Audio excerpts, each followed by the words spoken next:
So Nyoka, let me ask you a question. Real Life Shit Podcast. Hello. People have been asking us about how to set finance goals, the importance of, finances, how to make financial moves. In long-term relationships, partnerships are important, right? Right. And so what's your outlook on financial goals, managing finances as it relates to relationships? Ooh, that's a great one. Well, for starters, I love spending money. We all know this is in our book.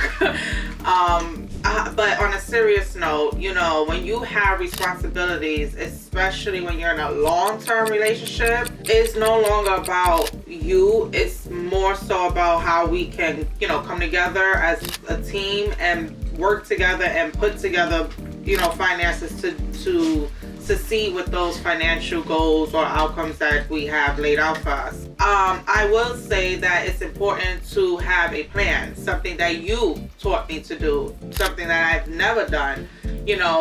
Make a plan, write out your plan, and not just writing out a plan, because it's easy to say, fuck it, I want to save and I'm going to do this. But what are you really going to do to do it? You understand what I'm saying? Like, what are the steps you're going to do to do it? So for a person like myself, I procrastinate from time to time. I'm going to admit I do. But honestly, being in a relationship with you for, almost 16 years, I've learned a lot from you that helped me want to better myself financially. And then watching how my sister has been communicating with you in regards to her future financial plans, I'm like, yo, you know what? Let me start writing down what I want to do. So I want to fix my credit. My credit is not good. Want to fix it, so, jot that down as a goal. What are you going to do to obtain and achieve that goal? Well, for starters, I'm going to look into, what it is I can do, certain programs out there that can help me fix my credit. You know what I'm saying? So things of that nature. Like, don't just write what you want to do, but write what it is and write how you're going to achieve it. You understand? And that can go a long way. I think the biggest problem people face with finances is two things. Number one, people have way too much debt. Right. They pack on credit cards, they pack on just subscriptions, they pack on a lot of these things that you don't realize that you think, it's only going to be $30 a month, $20 a month, $15 a month. Oh, I got this new credit card for 500 limit, but I maxed it out at 400.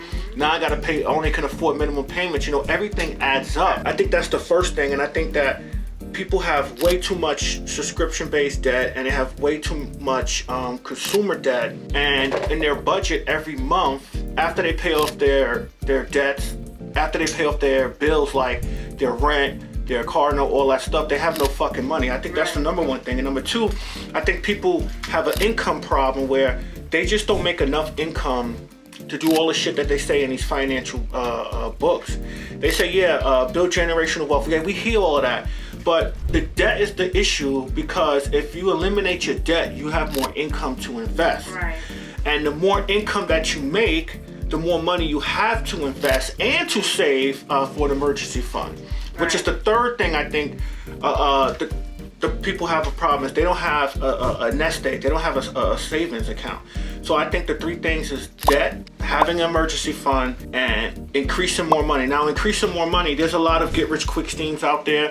There's a lot of things that's out there. And what people do is they want to get money fast, so they take their little tax return and invest in a get-rich-quick scheme, and they don't make no money, as opposed to working two jobs, working two jobs and a side hustle, so that they can pay off their debt, have more income, and then be able to make investments like a business, like real estate and things of that nature. Totally agree. And also having to basically understand what's a need, what's a want, and what's important, because that too can lead to a lot of financial hardships. Like, just because you feel like, I gotta have it, I need to buy it, it's not necessarily true. And like you said, all those things add up.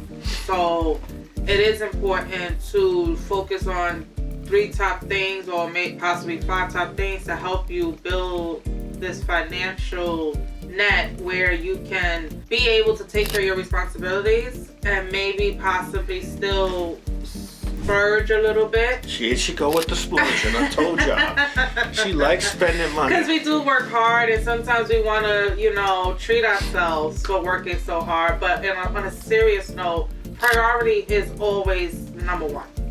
You have to take care of priorities. That's always number one. And like I said, when you have kids, when you have a partner, or you have a spouse that, you know, you guys have a lot of things going for yourselves, you got to maintain the top priorities. Once that foundation is set, of course, later you can look at what's saved up and be like, let's do this family trip, let's do this, let's do that.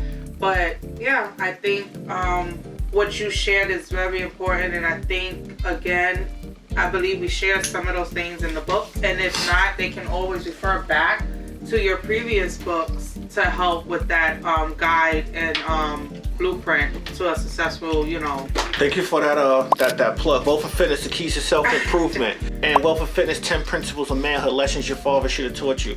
So what's the takeaway that people could take from this message? Honestly, continue to work hard and just always put a little safety net to the side. So like when you get paid and you pay your bills, try to start off with some type of minimum.